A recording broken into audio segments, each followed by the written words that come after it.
That takes us to item 43, Planning and Development Services, public hearing to adopt ordinance number 2014-084, approving rezone petition number 14-17 for property located north of Clark Road and south and west of Proctor Road from RSF 1 with stipulations to RSF 1 zone district with amended stipulations. And the Planning Commission recommended approval. Before I turn over you to Mr. Crane, I just want to say if anyone from the Planning Commission is watching this, thank you for their service on that night. I think, what did they go past 1 o'clock in the morning on this? It went from approximately 11:30 p.m. to 1:30 a.m.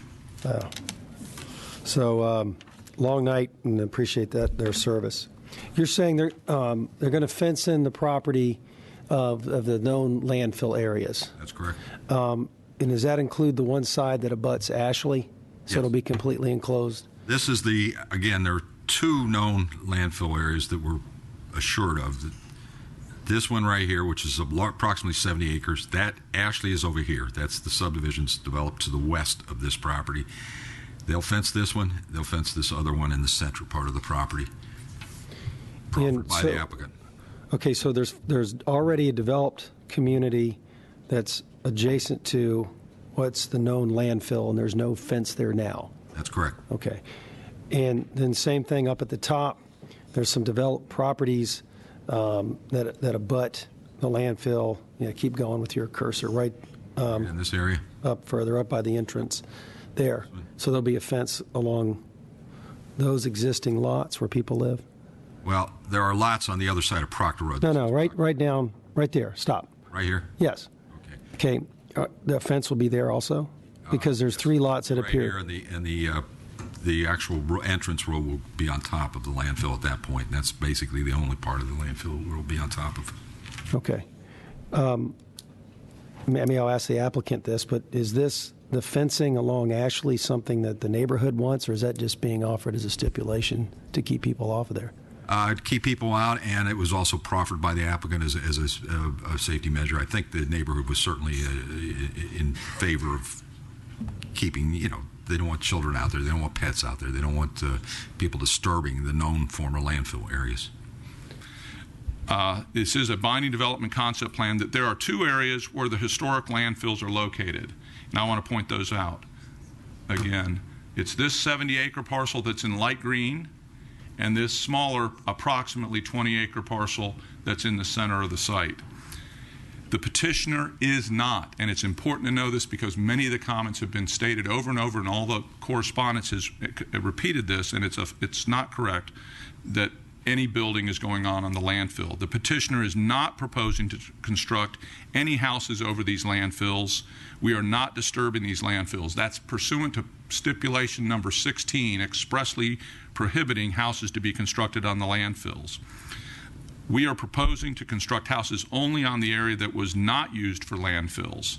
We are using central sewer, as Mr. Broof mentioned, central sewer, central water, and reuse irrigation water. At this time, I'd like to introduce Chip Hoover, our professional engineer. This first slide, I'd like to call to your attention. This is the developable area here and here between, enclosed by the yellow lines. It does not include the 70-acre landfill over here or the 20-acre landfill over here. When you mention about not touching it, the access road comes in from Proctor Road right here. When Carlos asked me to get involved, I said, okay, I want to go to the DEP with you and listen to what they say about the access road. And we met with the DEP staff, and they said you're not going to puncture down into the top of the former landfill. You're going to build a bridge on top. Yes, we're going to build a bridge on top.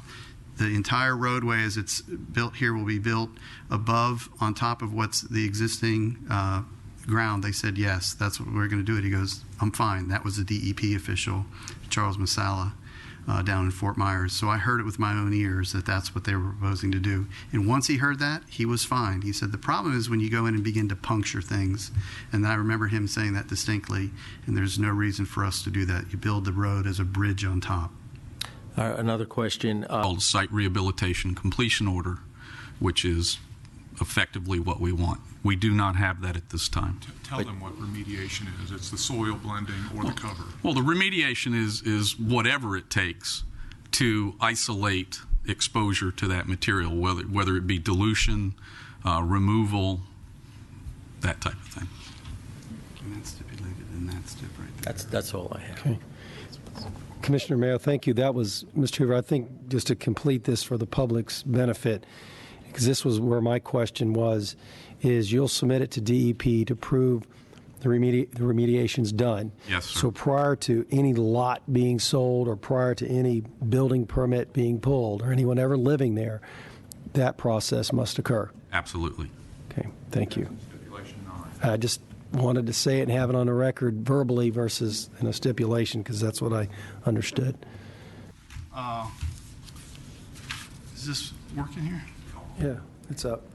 Okay, so the buffer, we were talking about what makes Ashley different than these is the fact that there is a land buffer. This is the actual, if you look at the aerial photo, this isn't a good one, but there is a buffer between, I'm sorry, we're over here. I'm looking at the wrong one.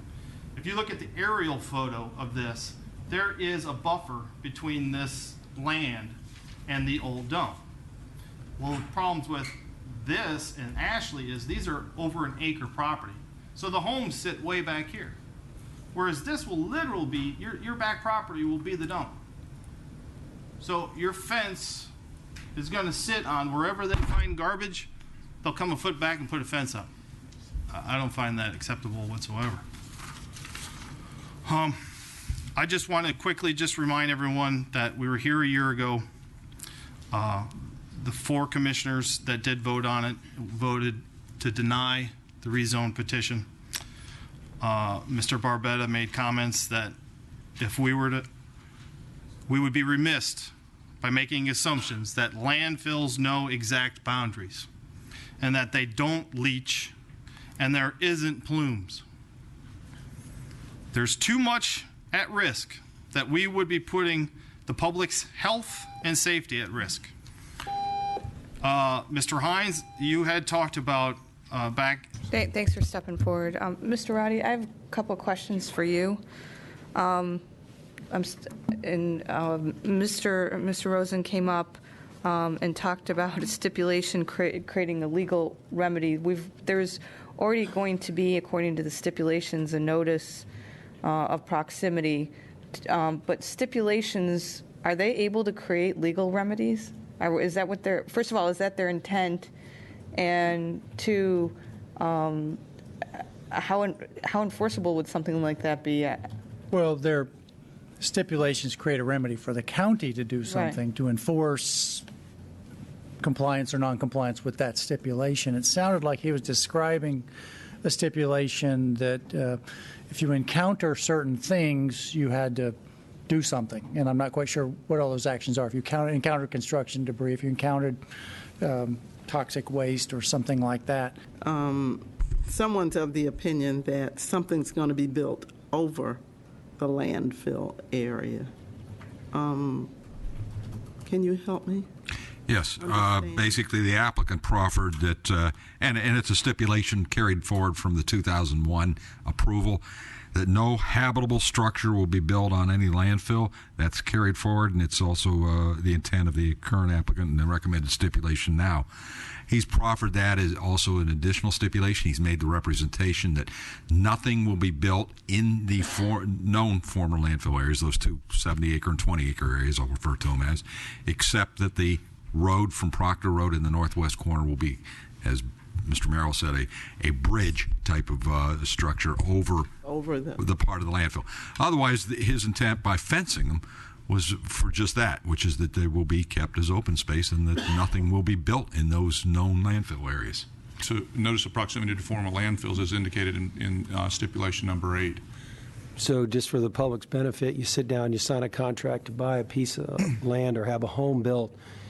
You're handed a copy of the declarations of the neighborhood. This is in an exhibit to that is handed to the homeowner, that they sign off and say they've received those declarations.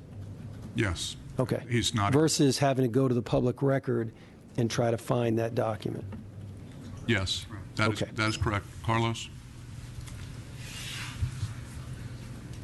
Commissioners, for the record, Carl Sproof. As a matter of practice, for over 20 years, we have a form that every customer signs. It says that they have received a copy. We actually do it both in hard form and in digital form today so that they can keep it in their record. But I hope that answers your question. Thank you. Thank you. I had some questions I had written down, but Mr. Crane, in his presentation, answered those questions, so I didn't even have to ask them. I understand the concerns neighbors have had, but I think this developer has gone beyond, above and beyond, to answer questions and try to make folks comfortable with what he wants to do with this project.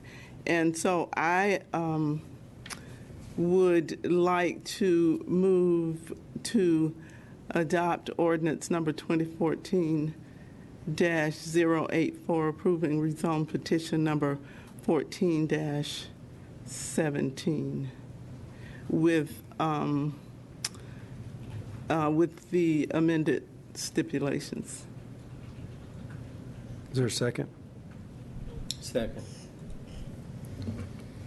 It's been moved by Commissioner Mason, second by Commissioner Maio. Commissioner Mason. I don't have anything further.